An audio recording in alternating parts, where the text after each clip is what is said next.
Please help me welcome Peter Houk. Thank you, Coach.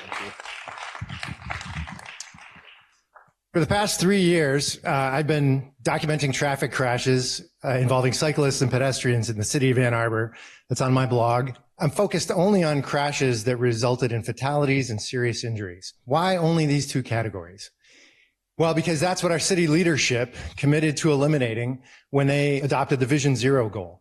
So Vision Zero, as you've heard, is it's an approach and a commitment to eliminating death and serious injury from traffic crashes. We first adopted it in 2015 with a due date of 2025. And in 2021, we also named our transportation plan after it, Ann Arbor Moving Together Towards Vision Zero. So if Peter Houk was choosing the name today, it would be Ann Arbor Demands Vision Zero Right Now. We need more urgency. Nevertheless, our city leaders committed to Vision Zero, and they deserve credit for that. But they need to be clear-eyed about judging our progress to that goal. And they need to be serious about changing course if we aren't achieving the goal. And we're not achieving the goal. The first arrow here shows 2015 when we adopted Vision Zero. And then the second arrow is my count for pedestrian crashes in 2025 so far. So that's based on police records.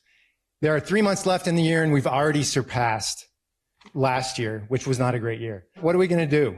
In my day job as an engineer, a concept that I use is RPN. It helps us categorize risks. It's basically the product of how frequent and how severe a particular failure is. So it helps us prioritize how we address certain risks. So to deal with a risk, we can either reduce the frequency, like to zero, or we can reduce the severity, like make it less than serious or fatal. And it's just another way of expressing Vision Zero. So through this lens of frequency and severity, we can see how the designs of our vehicles and streets and how much people drive can affect crash risk. So let's look more at fewer miles traveled, because it has such an impact on land use. These are specific examples of how we might impact crash frequency, for better or for worse. This is the connection between the decisions about development and density and zoning and the crash trend that we saw a few slides earlier. At the bottom of the slide, we've got outcomes of our land use policy that I think will reduce the upward trend in serious and fatal crashes. So informed by that, we can now respond to some of what I've heard people saying in this context of the comprehensive plan. These are all variations on, please live somewhere else and drive here if you must.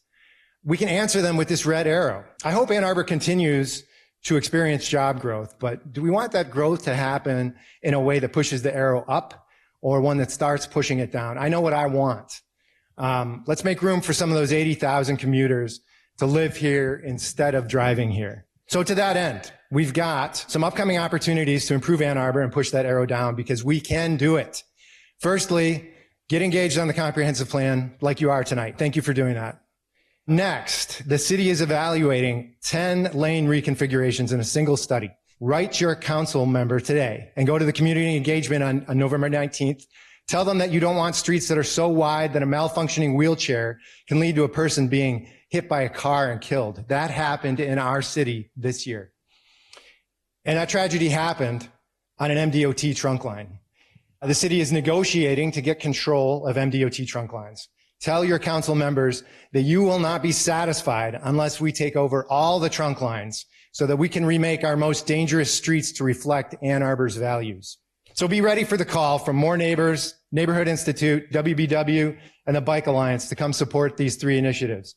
When you hear it, come out and come ready to demand action for safer streets. Thank you.